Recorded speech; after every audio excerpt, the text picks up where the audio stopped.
मुझे बहुत बहुत मज़ा आया। और मैं डे वन से क्लियर था, मैंने हमेशा ये बोला शो में कि जर्नी बहुत ही एंटरटेनिंग होनी चाहिए। अगर आपको खुद मज़ा नहीं आ रहा है ना उस घर पे, तो किसी को भी आपको देख के मज़ा नहीं आ रहा है, ये पक्की बात है।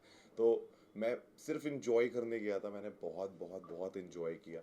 और फिर बाहर आके जो फीडबैक या जो लोगों का लव एंड सपोर्ट मिल रहा है, तो उससे समझ में आता है कि शायद आपने सच में कुछ वहाँ पे किया, कुछ लोग आपसे कनेक्ट हो पाए जिन्होंने आपको समझा और आपको प्यार किया। तो वो फीलिंग बहुत स्पेशल। आपको ऐसा लगा जो आप सोच के गए थे मैं ऐसा परफॉर्म करूंगा, आपने वैसा ही दिया या फिर कुछ अलग हुआ? मैं सच बता रहा हूँ, आप कुछ सोच के नहीं जा सकते वहाँ। आपने सिर्फ शो देखा हुआ होता है और उसको आपको लगता है बस कि हाँ ठीक है, मतलब मैं जा सकता हूँ। क्योंकि आप जो भी चीज़ सोच के जाते हो ना, वो कोई भी चीज़ें वहाँ पे वैसी होती नहीं है। वहाँ की सब सिचुएशन अलग है, वहाँ पे सारी परिस्थितियाँ अलग है। तो आप सिर्फ और सिर्फ वहाँ पे एक ही चीज़ का ध्यान रख सकते हो कि आप अपना ध्यान रख सकते हो, और उसी को जो जैसी चीज़ें रोज़ वहाँ होती रहती हैं उनमें आप स्टेप्स लेके बस आगे बढ़ते रहते हो। तो कोई भी प्लान काम नहीं आता। आप जितने स्पॉन्टेनियस हो, जितने रियल हो, वही वहाँ पे वर्क करता तो विकी, है। आपको ऐसा नहीं लगा कि बिग बॉस में जाने से जो आपका पर्सनल रिलेशन था वो सबसे ज्यादा अफेक्ट हुआ है? मतलब कोई भी चीज़ होती है, वो हो जाती है, लेकिन आप उससे क्या सीखे और उनमें क्या सुधार लाना चाहते हैं, वो ज़्यादा ज़रूरी होता है। तो अगर आप में वो समझ है, तो तभी आप शायद अपने रिश्ते में इन चीज़ों को एक वहाँ पे एक पॉइंट ऑफ व्यू का गेम था। सबको अपने पॉइंट ऑफ व्यूज़ रखने ज़रूरी थे। और जिस तरह की परिस्थितियाँ बिग बॉस के घर में बनती हैं, वो कभी कहीं नहीं बनती। आप दोबारा कभी 13 लोग 17 लोग के साथ नहीं रहने वाले। कभी आप इतने डिसिप्लिन वे में या लेस फ्रीडम से नहीं रहने वाले। तो जब वो परिस्थितियाँ चेंज होती है ना, तो शायद दिमाग, शायद सब चीज़ें चेंज हो जाता है। तो वहाँ पे जो चीज़ें हो रही थी वो वहाँ पे ज़्यादा हो रही थी, लेकिन अब जब हम वापस आ गए तो चीज़ें बहुत बहुत कंफर्टेबल है और बहुत अच्छी हैं। जर्नी की बात करें तो विक्की भैया वाला टैग मिला है, देन मास्टरमाइंड का टैग मिला है, हाँ। बट चीजें एंड में आते आते बदल गई थी। अब मतलब सी, आपको कुछ पता नहीं चल रहा होता है कि आपको कोई टैग मिल रहा है नहीं मिल रहा है, क्योंकि आप सिर्फ अपने उन कॉम्पिटिटर्स के साथ रहते हो जो जो हमेशा ऑनेस्ट नहीं रहते। वो कई बार आपको सिर्फ पुट डाउन करना चाहते हैं, तो वो आपको कुछ भी बोलते रहते हैं, सिर्फ बोलने के लिए भी बोलते रहते हैं आधी चीज़ें।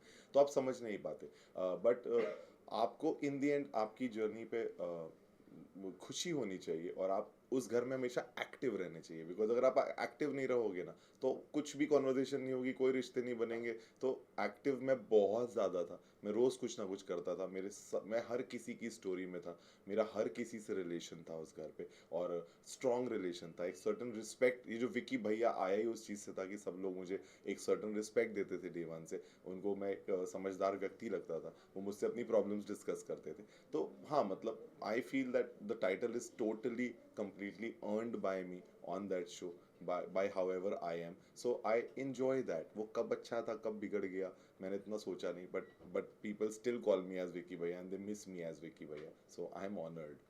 अभिषेक के साथ आपकी बॉन्डिंग की बात करें तो कहीं ना कहीं थोड़ा सा कंफ्यूजिंग लग रहा था जब वो बाहर गए थे, और उसके बाद जब री एंट्री हुई तो दोनों में आपके चेंजेस में काफ़ी मतलब आपके बिहेवियर में काफ़ी चेंजेस देखने मिले थे।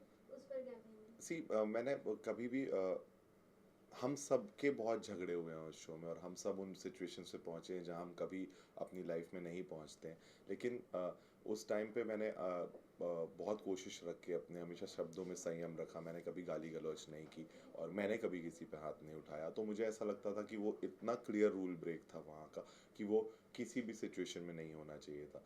तो मैं उसके उस एक्ट को सपोर्ट नहीं करता था, और अगर अब मैं उसके एक्ट को सपोर्ट नहीं कर रहा हूँ तो फिर उसका रिजल्ट मुझे पता था कि उसको घर से जाना पड़ेगा। तो सारी चीज़ें कोरिलेटेड थी।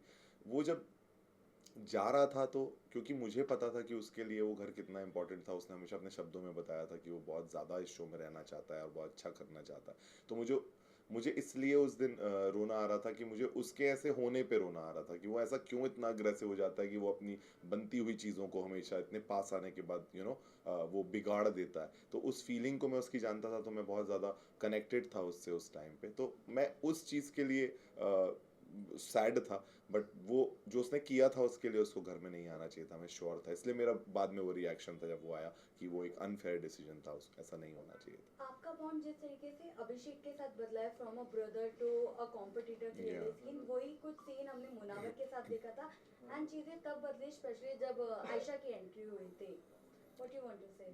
आ, मतलब मैंने हमेशा वही फैसला लिया जो शायद उस समय पे सही था।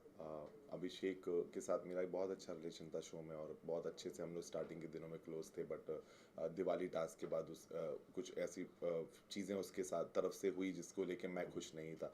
फिर आयशा जब आई तो मुनव्वर भी एक सर्टेन तरीके से अपना स्टैंड नहीं रख रहे थे उन चीज़ों में, और मुझे ऐसा लग रहा था कि थोड़ा सा और रियल होने की उनको ज़रूरत थी उस सिचुएशन में। तो मैंने उनको हमेशा कॉल आउट भी किया और बोला भी मैंने उनको कि आप अपनी चीज़ों को क्लैरिटी से रखिए लोगों के सामने। अब ये बिग बॉस का घर है, आप यहाँ से इससे बच नहीं सकते। अब ये चीज़ें आपके सामने आ गई हैं तो आप इवेंचुअली अपना जो सच है उसको लोगों के सामने रखिए। अब लोगों को डिसाइड करने दीजिए वेदर वो उसको पसंद करते हैं कि नहीं करते हैं। बट कुछ चीज़ें ऐसी थी जो वो कर पा रहे थे, कुछ चीज़ें थी वो नहीं कर पा रहे थे। तो मैं बहुत मतलब मैंने हमेशा उन चीज़ों को हाईलाइट किया जो उस समय पे हो रही थी, और मैं हमेशा उनके लिए वोकल रहा, और मैंने जाके फेस टू फेस उन चीज़ों की बात की। कभी अभिषेक हो चाहे मुनव्वर हो, मैंने सबको फेस टू फेस जाके सब कुछ बोला जो मैं सोच रहा था बहुत strongly. So now what is the bond with Munawar?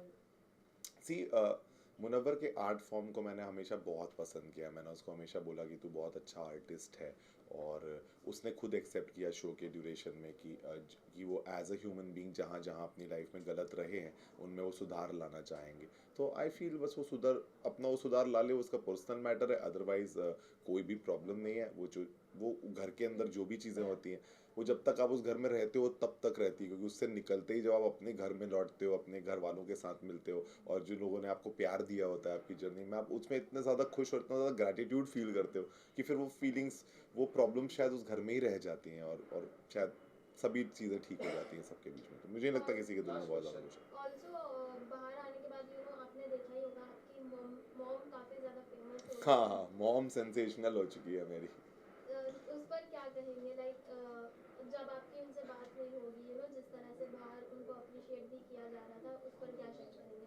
सी एक फ़नी साइड है उनका जो जिससे लोगों को काफ़ी हंसी आई, या तो वो फ़न एलिमेंट तक सब कुछ बहुत अच्छा है, लेकिन देखा जाए तो मतलब वो एक माँ बेटे का रिश्ता है, या हमारी फैमिली की पर्सनल बातें हैं। तो ठीक है, अब हमने खुद ही चूज़ किया था उस शो में जाना, और वहाँ पे सब चीज़ें डिस्कस हुई, तो no hard feelings for that. But ये सब बहुत मेरे पर्सनल मैटर्स है, और हम जिस तरह से उनमें अब अच्छे से रह के सारी चीज़ें ठीक कर लेंगे। और सच बताऊँ, आधी चीज़ें तो पूछने बताने की ज़रूरत ही नहीं पड़ी, क्योंकि जब आपके बच्चे घर वापस आ जाते हैं और आप सब एक दूसरे से मिल जाते हैं, तो जो कम्युनिकेशन गैप था वो क्लियर हो गया, और कुछ बातें आपस में हो पाई, तो उससे अब सब कुछ ठीक है। तो जो फन साइड है वो ओके है, बट कुछ लिमिट्स क्रॉस होती हैं तो फिर उसके बाद एक फैमिली तो हर्ट होती है उन चीज़ों से।